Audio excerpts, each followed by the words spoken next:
Good day, sir. I am Aira Lopez of BSN 13, and now I will perform the return demonstration for the procedure of administering eye medication.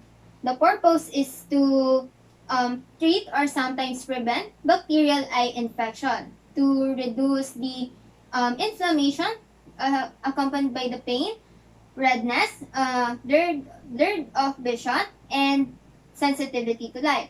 Also to reduce inocular pressure for the presence of glaucoma and to prevent damage into the optic nerve that results to loss of vision. Also to treat herpes virus infection and eye allergic reactions. So moving on now with the assessment. So we have to assess for the following such as the client's level of consciousness and ability to understand instructions, the client's vital signs, presence for inflammation like redness, and also for the presence of eye discharges, blurriness of vision, and sensitivity to light.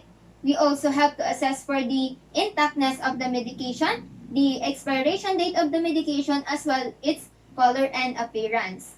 So now for the planning, we have to observe the 12 rights on giving medication such as the right client, right dose, right drug, right route, right time, right documentation, right assessment, right evaluation, right drug presentation, right motivation and approach, right to refuse, and right of the client to know the reason of the drug to be administered. And we also have to perform hand washing before and after the preparation.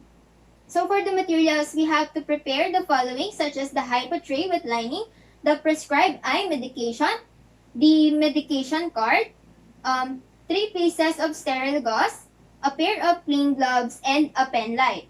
So moving on now with the implementation or the procedure. So first we have to perform hand hygiene and put on PPE if indicated. And then we have to identify our client, introduce ourselves, and explain to the client and the relatives the procedure as well as the action of the drug.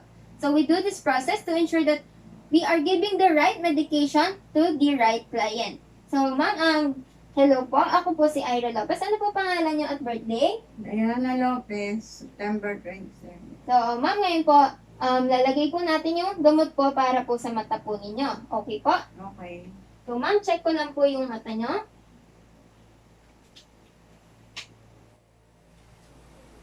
Tingnan lang po ma'am.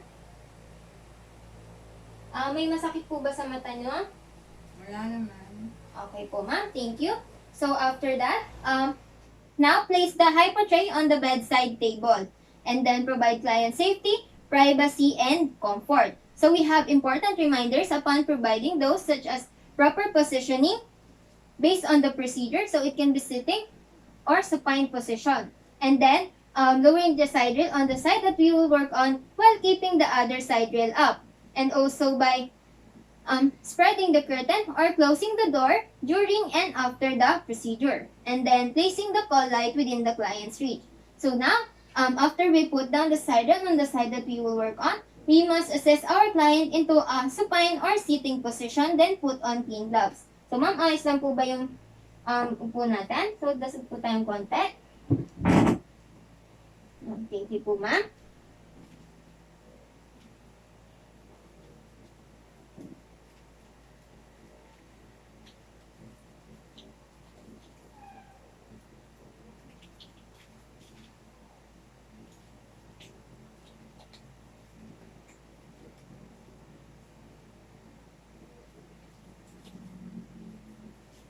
So now, we will clean the eyelids and eyelashes, starting from the inner canthus to outer canthus, using single strokes for each eye. So we must use different gauze for each eye.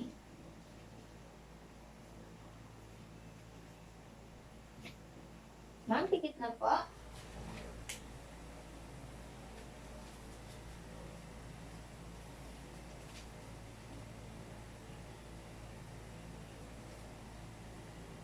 And then now, open the medication dropper. And then, have the head of the client tilted backwards. So, ma'am, ayos lang po natin yung ulo po ninyo. So, after that, instruct the client to look up and using the non-dominant hand, hold the medication. Using the non-dominant hand, expose the conjunctival sac by depressing it with the index and the thumb finger. And then using the dominant hand, hold the medication above the conjunctival sac for about 1 to 2 centimeters, then instill the correct amount of medication. For the for eye ointment, hold the tube above the conjunctival sac and squeeze about 2 centimeter of the medication from inner to outer canthus, then outwards. So, ma'am, tingin lang po sa taas.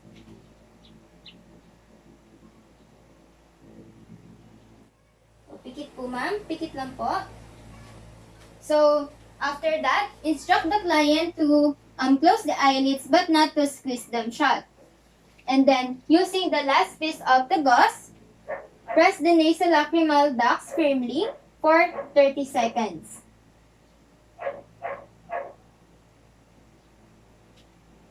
So after that, now assist the client into a comfortable position with raised side rails. So ma'am, ayos lang po ba kayo sa pwesto po ninyo? Okay lang po. Okay po ma'am. And then dispose all used materials properly and rearrange their reusable ones. So after that, remove gloves or PPE if used, then perform hand hygiene. Then after that, we will now assess for the effectiveness of the medication given. After assessment, document the administration of medication into the client's chart immediately, including the client's reaction to the medication after administration. And then lastly, evaluate for the client's response to medication within appropriate time frame.